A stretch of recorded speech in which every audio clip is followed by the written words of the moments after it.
Alright, and hey there, Prox Gaming Crew, and this is Proxify here, and we are back for some more of the Twilight Princess HD Let's Play. And if you did miss out during the last one, well, we are now completely done with Lake Hylia for now at this point in time. So we decided to go and leave on out of that area, start searching for some other golden bugs, get another extra piece of heart and stuff within our way of Castletown. Go and meet up with Agatha during the last episode, and had to go deliver some bugs and whatnot to her. We got an extra wallet increase, so now we do have 1,000 at this point in time, I think, as our max. I think there is going to be another wallet which we can't go and pick up from her later on as well too, because I know that there is going to be a certain point in time where we're going to have to help out with a certain Goron that is going to be needing some other type of donations that are going to be showing up, just like what happened before here in Castletown with that one pasture or sage type of guy that we had to go and speak to with from before. I believe you actually have to go and give this certain Goron, I think it's like 2,000 rupees, I think, compared to the 1,000 rupees that happened before. I could be wrong on that. I'll probably put maybe a little bit of a blip or something to kind of remember exactly what it is for, because it is for the bridge, I think, that needs to get built up somewhere to go and deliver that hot spring water at some point later, but we'll have to see what happens from our time. But within this episode right now, if you guys go and see, we're back over here at Castletown as normal Link at this point. The Twilight Curse has been broken at this, well, for the current time that is happening here.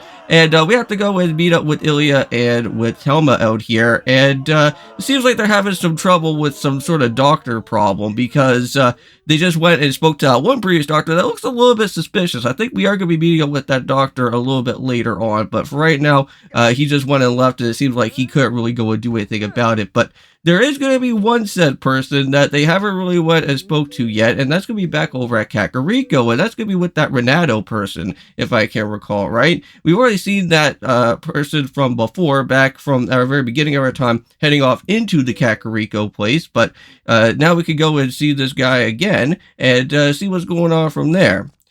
Now, there is going to be a certain type of puzzle area that we're going to have to go and really worry about, and that's going to be leading us from where the Great Bridge is all the way down towards into the Kakariko place. And what's going to happen is that we're going to have to take Prince Ralis with us, since he is not feeling the greatest, and they have to go and put him in a carriage.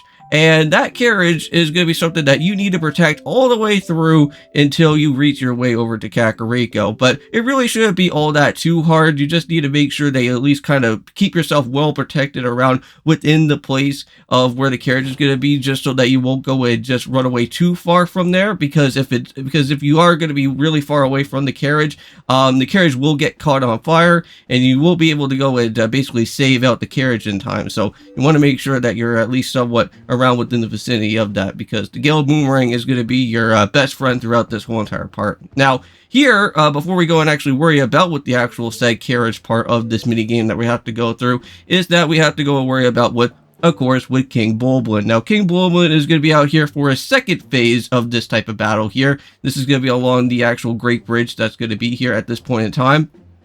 And we need to make sure that we have arrows, or at least bomb arrows, if you want to have bomb arrows as well too. Now again, bomb arrows don't really do anything. They're basically like the same type of damage as what a normal regular arrow is. So if you don't really want to go out of your way to waste any type of bombs, you can. But if you want to go and just do it, since you already have maybe the bomb and arrows already basically combined at this point in time, you could go for that for right now. Now, later on, we are, of course, going to have to go and reach off into our way of Zora's domain, and there's some other things that we can also go and do as well, which we are, of course, going to be doing that here in this episode before reaching off into the actual Zora's domain around over here. There is, like, some extra stats that we could go and grab. There is some mantis bugs that we could go and search for. Those are for the golden bugs specifically around within this area, which we will have to come back to this a little bit later. Now, once we go about with King Bulblin, we will be able to get a specialized key that's going to be shooting across from the sky. And once we go and get that key, we can actually be able to go and use that to open up the other different latches of these other gates that will be able to happen from here. And then now we can actually be able to have at least somewhat of a detour area to get from our past place that happened before around the Orden Woods area to get all the way over here back to this type of part here in this place. Now, with these two videos for today, not only are we going to just be doing out here with just, of course, a Twilight Princess, but we are going to be moving on into some more of the Yokai Watch 3 Let's Play. Currently, right now, we are going to be reaching our way into the Gloombell Forest. We're going to have to look for some pieces of a different raft that we're going to have to help out with Buck with. And not only that, but we are going to be versing a boss, a two-phase boss to be exact, which I don't know if we're going to be seeing any more of these type of two-phase bosses later on. But we have Agent X, and we also do have the Executor as well, so we're gonna have to worry about two of those type of forms that are gonna happen from our way, but hopefully you guys will go and check out with that here. So now let's go shoot him again, and hopefully we get this right, and we do, and just like that, Mr. King Bulblin is out of here. This battle is actually way easier compared to the other type of battle from before, where you kind of had to do the spin attack with the Pona here. Or I should say, of course, with Barker, since we already have it nicknamed. Again, shout out to Barker Gaming. Alright, so here we go. So now, since that was just kind of a beginning portion, now it's time for the actual main event. So let's go and actually head on into this way. Now, I'm going to be skipping most of this whole entire thing out of here. You guys don't have to see me go through this whole entire way, because it can get a little bit frustrating with the annoying headaches of having the Bulblins and their boars out here all the time and cause up a lot of pain. So we're gonna not really worry about that for right now. So there we go, just knock it with that guy there, open up with the gate. This is the last of the gates here, and just like that, make it through our way to Kakariko, and everything is safe and sound for now. So very nice. But we will be meeting up with the Princess Rutella out here again, and this time around we will have to go and head off into that little secretive area that was actually blocked off because there was a stone in the way. Well, the princess that's going to be there of the Zoras is going to actually able to break that rock away, and we can actually head on into the little secret area there and pick up with the Zora armor, which that's our next outfit that is going to be happening, which really happy about with that. And I do have to say the Zora armor is actually one of the best type of looking armors out here in this game compared to the magic armor that you get later. But I really do like the Zora armor, and I can't wait until we go and start using that around within our time of Lake Bed Temple. That will be hopefully showing up within the couple next episodes or so. I know that we're just going to be on the lookout for other things to do in the Zora domain and Upper Zora River. Those are going to be some stuff that we're going to have to go worry about for next episode. So Lake Bed Temple will probably just kind of have to hide out a little bit more in the just in the corner for right now. So yeah, I believe they're also talking about with Ilya as well. I believe Ilya at this point in time does not actually remember about who you are exactly. And it seems like for some reason she has like some sort of amnesia or something. So she doesn't really remember exactly what has gone on throughout what happened beforehand. She got amnesia. And I wonder if that's the whole situation with the whole Lineru thing, you know? Maybe that's the reason why that, like, things were so creepy in that whole type of, like, segment that was going on, was because maybe Ilya didn't know who we are, so that's what kind of had that type of situation that was going on throughout that one segment there. But it looks like Telma's gonna probably start moving her way into this area of what the what Kakariko Village is going to be about.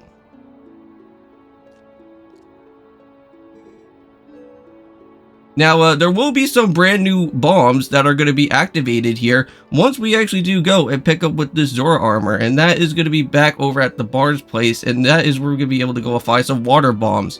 Now, this is going to be the perfect time currently for right now, is that you're going to possibly want to go and sell off your regular bombs at this point, because normal bombs in the Lake Bed Temple not going to really help you out all that much, because majority of like some of the rockable type of or breakable areas for the rocks are going to probably be hidden around within some of the underwater locations. So we're going to have to make sure that we go and use some of those with us there. So let's just go and head on over here back to the graveyard. Yes, currently right over here. Hey, that symbol kind of looks a little bit vaguely familiar. It kind of reminds me a little bit of Wind Waker as well. So let's just go and blast off into here.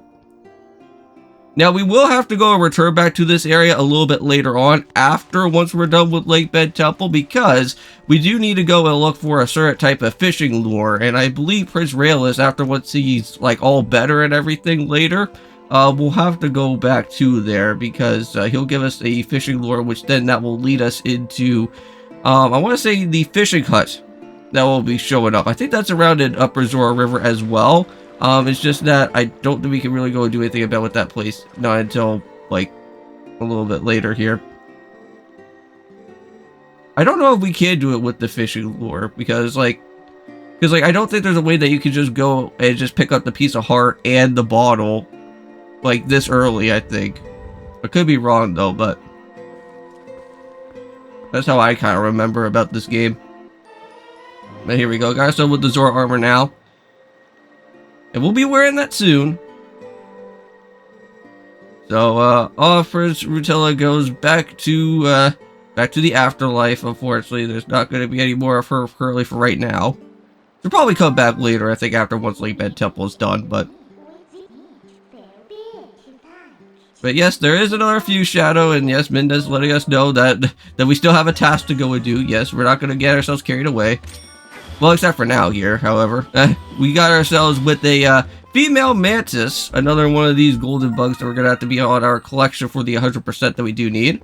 And if you want to go find the annoying one, this is actually one of the most annoying of the golden bugs by far. This is actually the mantis. This guy likes to fly around all over the place around within that bridge, so just be careful. Just try to use your Gale Boomerang as best you can.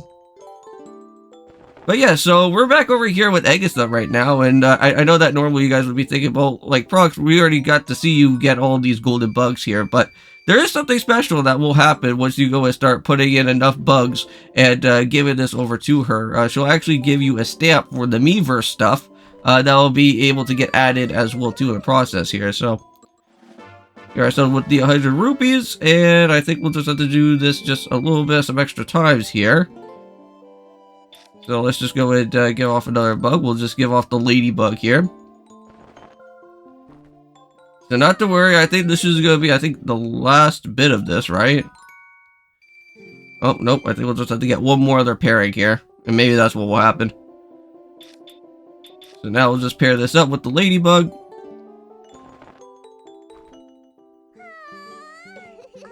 And I think just like that, there's 100 rupees, and yep, and then just like that, we got the Agatha stamp now. Alright, so now we're done with that. We can go and head off out of here, and now it's just onwards to the main location to where Zora's domain is going to be at. But remember that breakable rock area? Well, first of all, I think we'll have to go about the water balls first, but there is that breakable wall over at that, like before heading to Zora's domain. We have to go through that first before we can go and do anything else with that right now. But yeah, so let's go about the water bombs here, since we are, well, I think off recording I would have sold off the regular bombs at this point. But we are going to pick up the full 15. Just going to go and add all the way over to that. And then here we go. We're going to now go and move our way into the Zora armor. So this is just right before heading on into Zora's domain if you want to go and pick up with the stamp right now. It's actually not all that too hard to go and find. It's just like right around at this location here. So now all that we have to go and do is that if you guys want to know, you just need to go and use the iron boots that are here. Put those guys down. And I think just like that, we can get ourselves with the Hylian letter F. So we already got ourselves with 2 letters out here so far. So yeah, so let's go back to the breakable area. Just remember that cave down below from there, from before, because we're gonna have to head back there later. Because we still got the ball and chain once we go and pick up with that item. That has one of the most annoying type of heart pieces as well to go and pick up with. There's a lot of like movable blocks that we have to go and do around within that area. But here we go. We'll move around into this way. And just so that we can end off with the episode, I'm just going to say yes, thank you guys so much for watching. See you guys in the next one of our time of the Twilight Princess HD. And of course, peace!